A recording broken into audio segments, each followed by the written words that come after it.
He stood at the door and watched her drive away. His daughter was smiling. She turned back one last time and said the words he would carry with him for the rest of his life. "Don't worry, Dad. All the people up north are good people." He waved. The van turned the corner. And just like that, she was gone. David Beck had no reason to worry. None at all. His daughter was 18, responsible, and excited about her first real work trip. Everything was fine. Everything was normal. He went back inside. He would never see her again.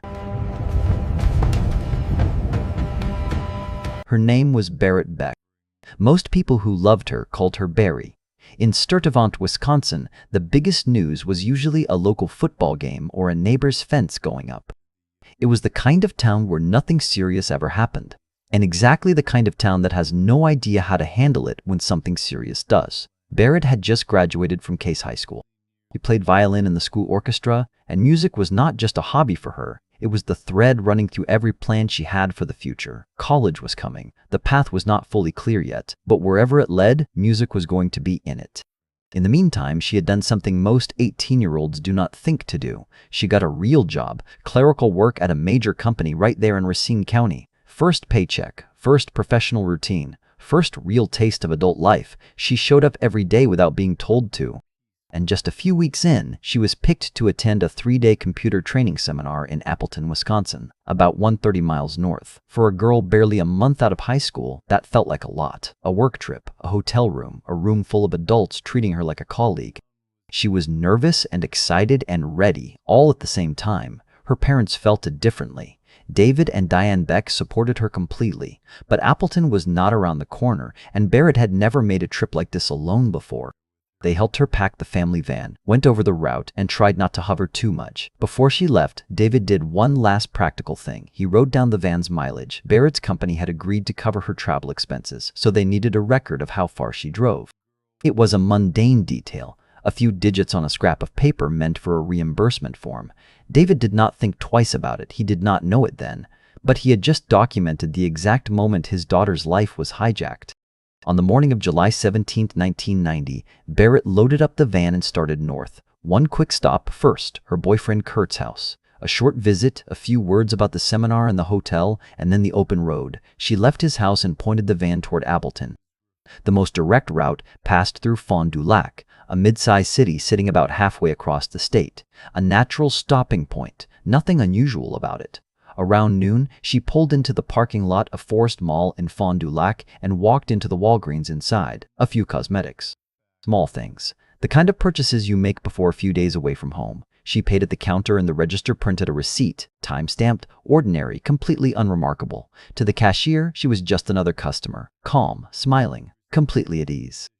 No sign of stress, no sign of fear, no sense that anything in her world was off. She tucked the receipt into her purse, pushed open the glass doors of the mall, and walked out into the bright July sun.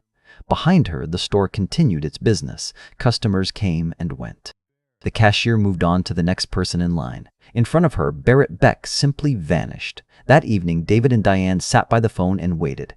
Berit had promised to call as soon as she checked into the hotel. That was the plan. That was what she always did. So they waited, first an hour, then 2, then through dinner, then past dark. David checked the clock. Diane picked up the phone more than once just to make sure it had a dial tone. Nothing came. By the time they finally called the hotel themselves, the answer stopped them cold. Berit had never checked in. Her room was still empty. The front desk had no record of her at all. They called her coworkers. They called her friends. They called everyone who might have heard from her. One by one, the answers came back the same. Nobody had seen her. Nobody had heard from her. She had simply stopped existing somewhere between that mall exit and the road to Appleton. The next morning, her seat at the seminar sat empty. And David and Diane Beck made the call no parent ever wants to make. They called the police. Berit had been calm when she left that Walgreens. The receipt proved she had been there. The cashier confirmed she was fine. But somewhere out there, the family van was missing too. And nobody, not her parents, not the police, not anyone, had any idea yet what that van was about to tell them. The police were polite, they were calm, and they were not particularly concerned. Berit was 18, she was an adult. Adults were allowed to change their plans, miss a hotel check-in, take an unexpected detour. There was no evidence of a crime, no signs of a struggle. No reason yet to treat this as anything more than a young woman who had gone somewhere unplanned. So they put out a notice with her description, and they waited. David and Diane Beck did not sleep. July 18th came and went without a single word. The seminar in Appleton started that morning with an empty seat. Her coworkers noticed. Her managers noticed. The hotel still had no record of her name. Berit had simply stopped somewhere between that mall exit and the road north and left no trace of where. Her parents spent the day making calls that went nowhere. Friends, coworkers, anyone who might have heard something. Every answer came back the same. Nobody had seen her. Nobody had heard from her. And as the second night fell with still no word, the waiting stopped feeling like patience and started feeling like something much worse. Then, on July 19th, 2 days after Berit vanished, a tip came in. A van matching the description had been sitting in a parking lot in Fond du Lac. Officers went to check. They found it almost immediately, parked in the Kmart lot, just a short walk from the Walgreens where Berit had been seen 2 days before. It was the family van. Confirmed. The doors were locked. Not left open, not abandoned in a hurry with the door swinging. Locked. The way you lock a car when you are done with it and you are leaving deliberately. Whoever had left this van here had the keys. They had locked up behind themselves and walked away, which meant one thing that nobody said out loud yet. If the killer had the keys, where was Berit? Investigators began working through the interior, and what they found turned a missing persons case into something far darker. The radar detector was gone. The stereo had been ripped out, taken, the kind of grab-and-go theft that happens in parking lots. The early instinct was robbery. Someone had broken in, grabbed the valuables, and left. That theory collapsed within minutes because Berit's belongings were still inside. All of them. Her shoes, the ones on her feet when she left home, her dress, packed specifically for the seminar. Her clothes, her toiletries, everything she had brought for 3 days away. A thief willing to pull out a stereo does not leave a bag full of a young woman's personal items untouched. This was not a robbery. Something else had happened here. And then came the details that made the hair stand up. Cigarette ash. Thick piles of it. On the floor behind the front passenger seat, along the left side near the driver. Not a quick smoke from someone who stopped to rest. This was the kind of ash that builds up over hours. Whoever had been sitting in this van had been in it for a long time. Windows up, doors locked, just sitting and smoking in the dark while the upholstery absorbed the smell of every cigarette. The scent of stale tobacco was trapped deep in the fabric, a smell that had never belonged in this van. A smell that was not Berit's. She did not smoke. Her family did not smoke. No one who had any legitimate reason to be in that van smoked. Someone had been locked inside this vehicle for hours, waiting or hiding or both. Then the clothing, a red shirt crumpled on the floor, torn. Not worn and tossed aside, but ripped. A pink dress laid across the seat, and a pair of pantyhose tied into a tight, deliberate knot. Not tangled the way things get when you pack in a hurry. Tied, the way you tie something when you mean to. Each item on its own could mean nothing. Together, they were telling investigators something they were not ready to hear. Then they found the ring. Kurt had given Berit a sapphire ring, the kind she wore every single day, the kind the people closest to her said never left her finger. It was not on her hand because her hand was not there. But the ring was in the van. Tucked underneath the floor mat, not dropped, not rolled there by accident. A ring does not fall off a finger and land flat and hidden beneath a floor mat. It had been placed there deliberately. Now here was the detail that stopped everyone cold. The stereo was gone. The radar detector was gone. Whoever was in this van had no hesitation taking those. But a real sapphire ring, jewelry with actual value, had been carefully hidden instead of pocketed. Why? Was it a final desperate act? A girl who felt something was wrong, slipping her ring under the mat so someone would find it later? A last attempt to leave a trace? Or was it the cold calculation of someone playing a different kind of game entirely, hiding what they did not want found? That question had no answer yet, but it would not go away. 2 cups, one from McDonald's, one from Burger King. Investigators confirmed Berit had made one food stop that morning, McDonald's. 1 stop, 1 cup, 1 receipt. She had never gone to a Burger King. There was no Burger King cup that belonged to her, but there it was, sitting in her van. And the fingerprints on it. Whose were they? Nobody knew yet, but the cup was bagged, tagged, and set aside. It would wait. Then came the number. Before Berit left home, David Beck had written down the van's mileage, a few digits on a scrap of paper for a travel reimbursement form. Investigators pulled that number and held it against what the odometer now showed. The van had been driven 461 miles more than it should have been. Fond du Lac was roughly 100 miles from Sturtevant. Even with every stop accounted for, the math did not come close to working.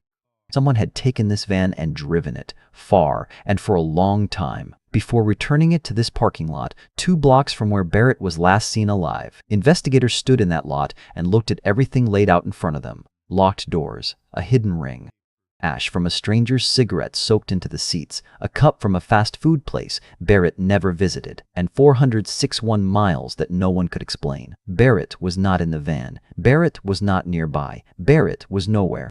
And the person who had her keys had walked away from this parking lot like they had somewhere else to be. Within days of Berit's disappearance, her face was everywhere. Flyers went up in post office lobbies, gas stations, and grocery store windows across Racine County. Her photo appeared on the sides of semi-trailers rolling down Wisconsin highways. Thousands of people driving past her smile every single day. A $75,000 reward was announced. Over 100 volunteers showed up to search, walking in long lines through fields and ditches across Fond du Lac County, pushing through tall grass in the August heat. The searches turned up nothing. Tips came in and went cold. Leads dried up one by one. Days turned into weeks, and the case that had started with urgency settled into the terrible quiet of an investigation with no forward movement. July ended, August began, and still nothing. On the morning of August 22, 1990, a farmer was driving a rural road outside Walpoon, Wisconsin, a small town a few miles from where the family van had been found abandoned weeks before.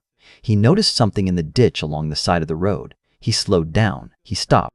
He got out and looked. No sirens, no screaming, just the sound of wind moving across a Wisconsin cornfield and a stillness that only comes when something is terribly, irreversibly wrong. He called the police. Officers arrived and found human remains. Weeks of summer heat had done what summer heat does.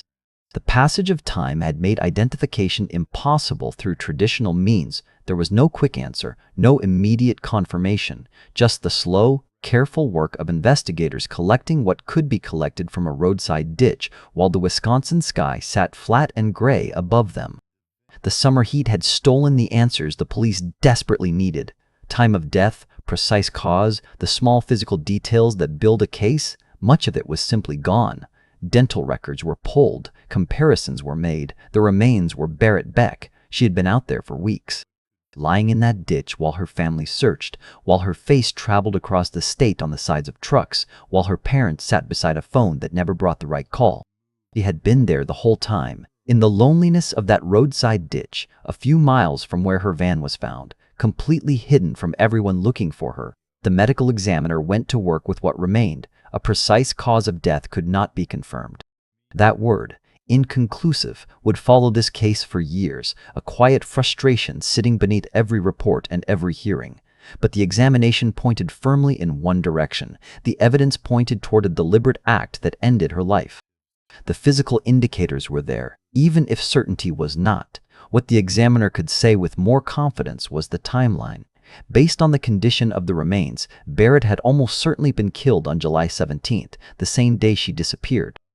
The same day she walked out of that Walgreens with a small bag of cosmetics and the rest of her life ahead of her. She had not been held somewhere for days. She had not had time to find a way out. It ended on the same day it began.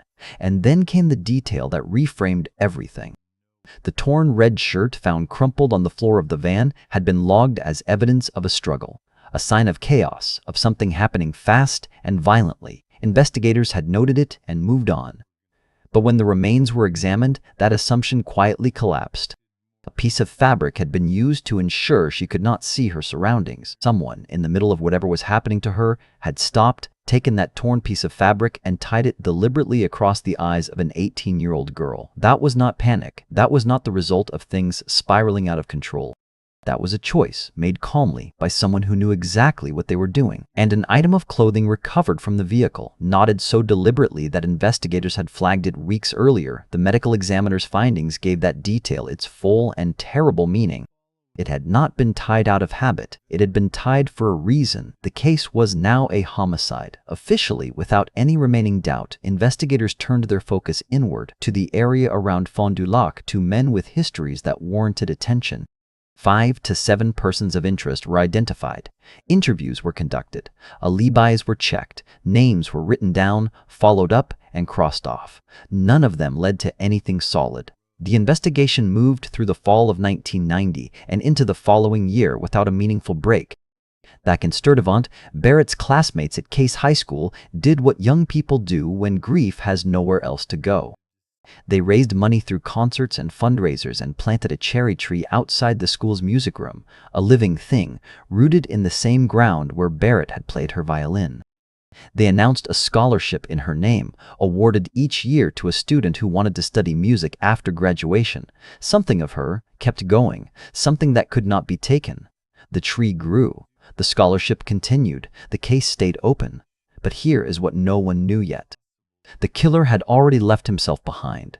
Inside that van, on the day he took Berit, he had left physical traces, real, tangible, and waiting.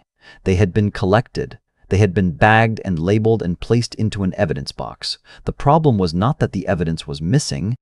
The problem was far simpler and far more maddening than that.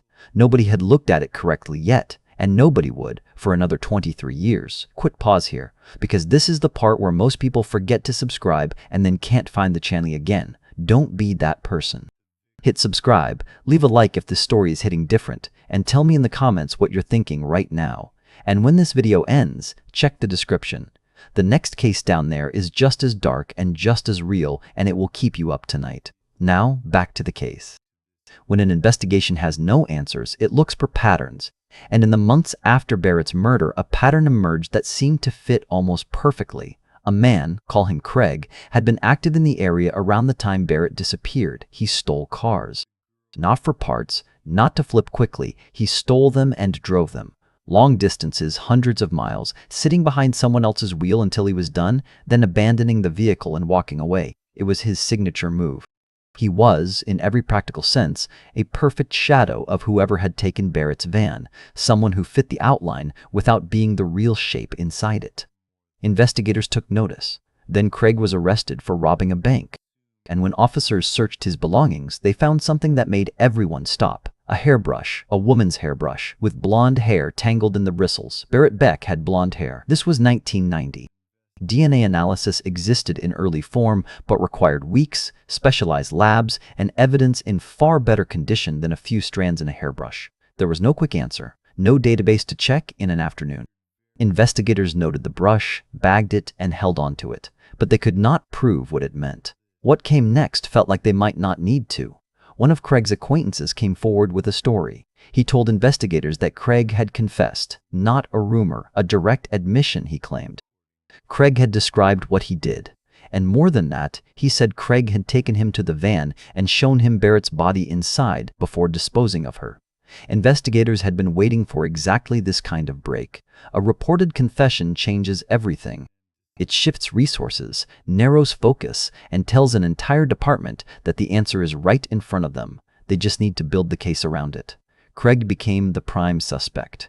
The investigation reorganized itself around him completely, and then it hit a wall it could not get past.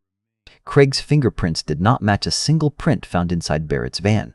Investigators had a collection of prints lifted from surfaces throughout the vehicle: a steering wheel, door panels, personal items, a coffee cup.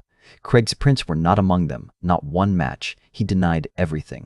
Denied knowing Berit, denied being in Fond du Lac that day, denied every word of the confession his acquaintance had described. Without a fingerprint match and without a confession from Craig himself, prosecutors made the calculation that charging him and losing a trial meant he could never be charged again. So they held back. They kept Craig in their sights and kept looking for something stronger. That search lasted years. A decade passed, then most of another one. David and Diane Beck kept their vigil. Every July 17th, they drove to West Lawn Memorial Park and stood at their daughter's grave. The first anniversary, the 10th, the 15th, the 20th. The world moved on around them, and they kept returning to that same patch of ground on the same date because it was the only thing left they could do for her. They had been told, in careful words across careful conversations, that investigators had a suspect, that the case was not forgotten, that it was a matter of time. Time kept passing, and then, quietly, the story collapsed. The acquaintance who had come forward, the man who described Craig's confession in detail, who claimed Craig had shown him the body, admitted he had fabricated everything. He had a personal grudge against Craig, a private dispute that had curdled over years into something cold and deliberate. He had listened carefully when police spoke. He had picked up details about the case that were never made public, the kind of specific, verifiable details that make a story sound like it could only come from someone who was there. And he had built a lie around those details, precise enough and credible enough to redirect an entire murder investigation for years. An entire murder investigation, redirected, because one man wanted to settle a score. Craig had spent years as the prime suspect in a murder he had nothing to do with. The hairbrush, the matching pattern, the geography, all of it circumstantial, all of it pointing at a shadow while the real person stood in daylight, completely untouched. His name was Dennis Brett Brantner. He lived in Kenosha, Wisconsin. He drove a truck for a living, had been doing it since 1979, rolling across state lines, through cities and small towns, through counties and jurisdictions that never knew his name. While investigators spent years watching Craig, Brantner went to work, came home, and existed in complete safety. And in an evidence box sitting in a Fond du Lac County building, his fingerprints were waiting, not in a computer, not in a searchable system. In 1990, fingerprint comparison was done by hand. Ink pressed onto paper cards, held under magnifying glasses by trained examiners, compared point by point against other cards in a physical file. It was slow, and it was limited to whoever investigators already had in mind to check. The prints from Berit's van had been run against Craig and the other persons of interest. No match, so they were filed away. While the killer drove his truck across state lines, his identity was gathering dust in a basement. Nobody had asked the broader question. Nobody had taken those unmatched prints and run them against the wider world, against the national database that by the early 2000s was becoming powerful enough to find answers nobody had thought to look for yet. The answer had been sitting there for over a decade, waiting for someone who would finally ask the right question. That person was coming, but it would take until 2013 for him to arrive. In 2013, a local news station in Wisconsin ran a cold case segment. Berit Beck's story was one of them. A few minutes of airtime, an old photograph. The brief facts: a young woman, a family van, a ditch outside Walpun, 23 years without an answer. The kind of segment that airs on a slow news night, generates a handful of calls, and disappears by morning. But 2013 was not 1990. The world that existed between those two dates had been rebuilt from the ground up. Computers that once filled entire rooms now sat in pockets. Databases that once required weeks of manual cross-referencing could return results in hours. An investigator sitting at a desk in 2013 had tools that would have seemed like science fiction to the officers who first stood in that Kmart parking lot and tried to make sense of what they were looking at. One person watching that news segment understood exactly what that meant for an unsolved case with a box of old evidence sitting in storage. His name was Nate Lamont. In July of 1990, Lamont had been a dispatcher with the Fond du Lac County Sheriff's Office. He had been on the other end of those first calls. The missing woman, the abandoned van, the body in the ditch. He had heard this case develop in real time and watched it go cold. For more than 2 decades, he had carried it the way investigators carry the ones that never got resolved, quietly, persistently, like a splinter that never fully works its way out. When he saw that news segment, he made a decision. Lamont pulled the case file and started reading from the beginning. What he found did not take long to locate, and it stopped him completely. The fingerprints collected from Berit's van in 1990 had been compared against Craig and the handful of early suspects. No match, and then they had been filed, pressed onto paper cards, placed in an envelope, put in a box, and shelved for 23 years while everything around them changed. AFIS, the Automated Fingerprint Identification System, was now a national digital database containing the prints of millions of people with criminal records. In 1990, fingerprint work meant a trained examiner holding a magnifying glass over a paper card, manually comparing ridge patterns against a limited set of known suspects. You could only find what you already knew to look for. The unmatched prints from Berit's van had been checked against the people investigators were already watching. Nobody beyond that circle, nobody knew. Lamont submitted the prints to the Wisconsin Crime Lab. Within weeks, the system returned a match, 9 fingerprints, lifted from 5 separate items inside Berit's van, all belonging to the same person. Dennis Brett Brantner, Kenosha, Wisconsin. The name had never appeared in the case file, not once across 23 years of investigation. He was not in the notes. He was not in any interview record. He had never been a suspect, never been questioned, never been looked at in any capacity. He was a complete stranger to everyone who had spent decades trying to find out who killed Berit Beck. But his fingerprints had been in her van from the very first day. Lamont built a profile. The more he learned, the more the ground shifted beneath him. Brantner had been driving trucks since 1979, long-haul routes, cross-country miles, the kind of work that puts a man on the road through dozens of counties without anyone tracking his movements. His routes passed through Fond du Lac County regularly, and in the summer of 1990, he had been living in Green Lake, Wisconsin, roughly 30 miles from the ditch where Berit's body was found. His record went back years: car theft, burglary, kind of history that puts a person's prints into the system in the first place. But one file entry made Lamont pause. In 1989, exactly 1 year before Berit's murder, Brantner had stolen a Cadillac in Green Lake. He did not sell it, he drove it. More than 900 miles, alone, across long stretches of Wisconsin road. When police recovered the car, they found the same thing investigators had found in Berit's van: large piles of cigarette ash pressed into the seats, ground into the floor, the kind of residue left by someone who sits in an enclosed space for hours with nowhere to be and nobody watching. Same behavior, same geography. 1 year earlier, and then 1994, Brantner had separated from his second wife. One evening, as she finished her shift and walked to her car, he was already inside it, hidden, waiting in silence until she got in. The moment she did, he produced a knife. He forced her to drive.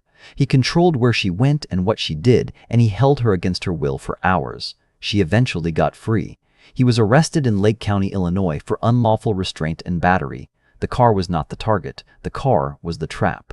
He used it the same way both times, as an enclosed space where a woman had nowhere to run and no one could hear her. For Brantner, a vehicle was not transportation. It was a hunting ground. In late March of 2014, investigators drove to Kenosha. They kept it calm, professional.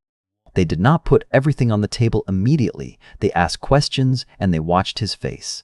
When they showed him a photograph of Berit Beck, his composure broke on the spot. The color left his face. His hands became unsteady.